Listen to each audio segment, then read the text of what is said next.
If I had to start investing from scratch today with no portfolio and no complicated strategy, these are the 3 Fidelity index funds I would buy to build a simple, powerful portfolio. Not 10 different funds, not some overcomplicated investing strategy, just 3 simple low-cost index funds that are perfect for beginners. And the best part, you can set this entire portfolio up in under 15 minutes and then simply buy and hold it for the next 20 to 30 years. Hey guys, my name is Paul. I've been investing with Fidelity for nearly a decade, and I've looked at dozens of Fidelity index funds, comparing expense ratios, holdings, and long-term performance. And if I were starting over today, this is exactly how I would build my foundation. In this video, I'll break down each fund, explain why it deserves a spot in a beginner portfolio, and show you how to combine them into a simple allocation strategy. And make sure you stick around because the third fund on this list is the one most beginners skip, but it's actually critical for true diversification. Alright, let's get into it. The first fund I'd buy as a beginner is Fidelity's Total Market Index Fund with the ticker symbol FSKAX. FSKAX tracks the entire US stock market by following the Dow Jones US Total Stock Market Index. That means that you as an investor get exposure to large cap, mid cap, and small cap companies all in one fund. It basically gives you ownership in all the companies in the entire US stock market through a single investment. Some of its largest holdings include companies like Apple, Microsoft, Nvidia, Amazon, Google, and more. But remember this, even though these companies dominate the top holdings, FSKAX holds over 3,000 different stocks, so it's broadly diversified. The expense ratio is extremely low at 0.015%, which means you're paying just $1.50 per year for every $10,000 that you invest. Low expense ratios are crucial for index funds because they maximize long-term returns by reducing the fees that compound against you. For index funds in general, a good expense ratio is considered anywhere from 0.1% to 0.2%. These fees are subtracted from your returns every year, reducing the amount available for reinvestment. Even a small difference in expense ratios can lead to significant changes in total returns over time due to compounding. Here's an example. Let's say there are 2 investors, each starting with $100,000 and earning a 7% annual return before fees. Investor A chooses a fund with a 1% expense ratio, and Investor B opts for a fund with a 0.2% expense ratio. After 30 years, let's see their difference in returns. You can see here that the initial investment is $100,000, the annual expected investment return is 7%, the expense ratio is 1% for Investor A, and the investment duration is 30 years. So if we click calculate, you scroll down, you can see here that the future value of the total investment is going to be $574,000, and the total cost of the fund is over $186,000. That's insane. Now let's scroll back here. Let's say the expense ratio is just 0.2%. Let's see how that changes things. Press calculate. You can see here that the future value of the investment is $700,000, with the total cost of the fund being just $41,000. That's a crazy difference. You can clearly see that over the decades, this compounds into a substantial difference in final portfolio value. That is why choosing a fund with a low expense ratio leaves more money invested, maximizing your growth potential. Looking at the historical performance of FSKAX, it has provided excellent returns, with 1 year being around 17%, 3 years at around 20%, 5 years at 12%, and 10 years at 15%. Keep in mind that returns obviously fluctuate year to year, and performance depends on market cycles. But in the long term, broad market exposure has historically rewarded long-term investors. Now you may be wondering, who is FSKAX best for? This fund is best for investors who want broad exposure to the entire US stock market, prefer simplicity with one core holding, believe in long-term US economic growth, and want ultra-low fees and diversification. Historically speaking, buying and owning a portion of every US company in the stock market has been a solid choice for investors who want excellent long-term diversification and results. Now, FSKAX covers the entire US market,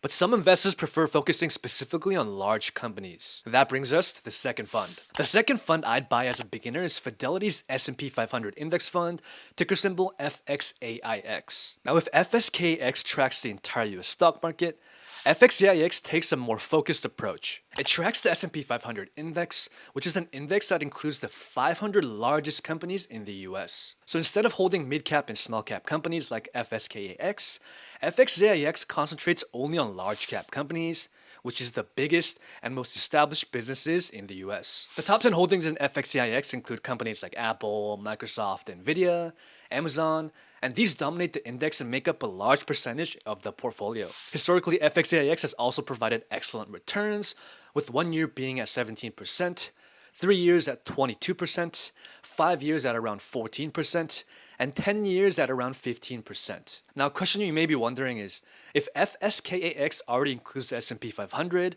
why would anyone choose FXAIX? Well, the truth of the matter is that some investors prefer FXAIX because it's more concentrated in large cap companies, and historically, large caps have driven most of the market's returns. It also keeps things simple if you believe the biggest companies will continue to lead long-term growth. Like FSKAX, FXAIX also has an extremely low expense ratio, around 0.015%, which makes it one of the cheapest S&P 500 funds available right now. This means you would also pay just $1.50 for every $10,000 that you invest. FXAIX is efficient, it's low cost, and it's extremely popular inside retirement accounts like the Roth IRA and the 401k. So if FSKAX is broad market exposure, FXAIX is a more focused bet on large US companies that dominate the economy. Both are strong options. It really comes down to whether you want total market coverage or large cap concentration. FXAIX is best for investors who want focused exposure to large cap US companies instead of the entire market, believe the biggest companies will continue to drive long-term growth, and prefer simplicity and want a core S&P 500 holding. This fund is also great for investors who are investing for the long term,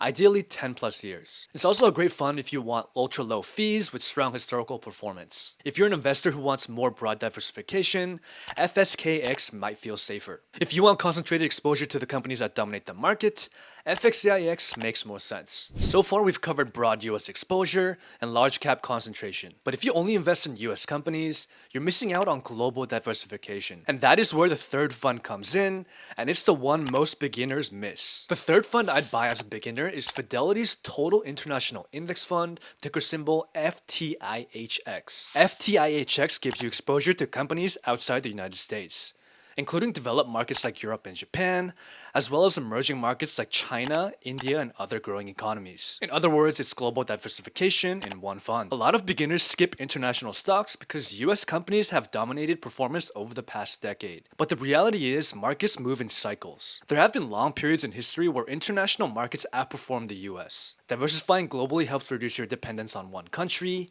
even if that country is the United States. FTIHX has a low expense ratio of just 0.06%, which makes it one of the cheapest ways to get global exposure. You pay just $6 for every $10,000 that you invest. Some of its top holdings include large international companies like Taiwan Semiconductor, Nestle, Samsung, ASML, and Toyota. Even though these companies are outside of the US, they're massive global businesses that play a major role in international markets. FTIHX has provided excellent returns, at 1 year at 39%, 3 years at 19%, 5 years at 9%, and 10 years at 9%. Looking strictly at performance, international markets historically haven't outperformed the US over the past decade. That's not really the point though. Long term, international stocks have produced competitive returns during certain market cycles. FTIHX is best for investors who want true global diversification, understand that markets move in cycles, they don't want 100% US concentration,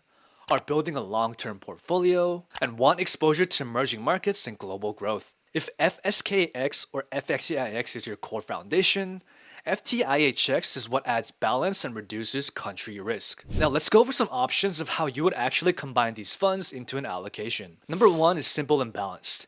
This is best for most beginners. If you want a clean long-term portfolio, you can consider allocating like the following: 70% to FSKAX, which gives you core US market exposure, and 30% FTIHX, which is international diversification. Or you could do 70% FXAIX, which is S&P 500 exposure, and 30% FTIHX, which is international diversification. This keeps your foundation in broad US exposure, but also adds global diversification. Now, option number 2, aggressive growth focus, is for someone who's younger and more comfortable taking more risk. You could do either 100% FSKAX, which is broad US exposure, or 100% in FXAIX, which is purely S&P 500 exposure. In my opinion, if you have a longer time horizon, allocating leaning more towards growth for now and reallocating as you age may not be a bad idea in the long term. And that's it. Those are the 3 Fidelity index funds I would personally buy and hold for a long time if I was restarting as a beginner today. Simple, low cost, and diversified across the US and international markets. You don't need 10 funds or complicated trading strategies. You just need consistency and time. If you enjoyed today's video, don't forget to smash that like button and subscribe if you haven't already. Before you go, let me know in the comments. If you had to pick, would you go heavier into FSKAX, FXAIX, or FTIHX? And why? Always remember that your life is a masterpiece, so let's unlock your full financial potential together. Thank you so much for watching, and I will catch you in the next one. Take care.